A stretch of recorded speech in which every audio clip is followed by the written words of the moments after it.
Now, the problem that we have with our food supply, take most of the vegetation, most of the plant-based stuff, it's all super treated and or manipulated breeding so that it's not bred for what the components are, it's bred for taste.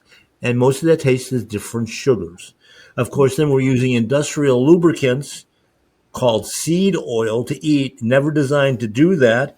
And that throws off your whole endocrine system.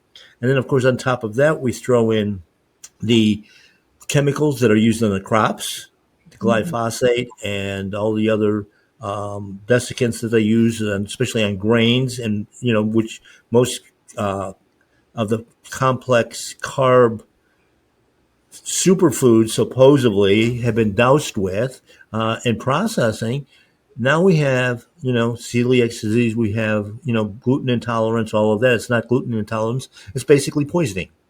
And of course, on the other side, we had a discussion with a client today, watched a video on commercial livestock farming where when the calves are born and the piglets are born, 3, 4, 5, 6 vex, hormone injections for fast growth. And of course, then the breeds are also bred for certain characteristics, either like on cattle, it could be for high milk production, or it could be for big muscling on the meat animals. Same thing with chickens.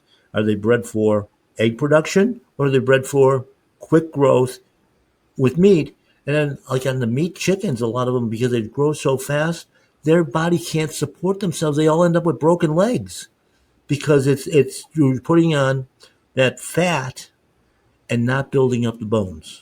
So, don't forget, Bill, to mention, as you know, grass-fed, grass-finished beef might look the same if you go to BJ's or Costco or Sam's or Publix, but it is definitely not the same as like buying from, the farms that you buy from, because as you know, we both did our homework, and a lot of those places are feeding their cattle molasses and barley and oats and sugars and high fructose corn syrup, vegetable oil, and and who's eating that?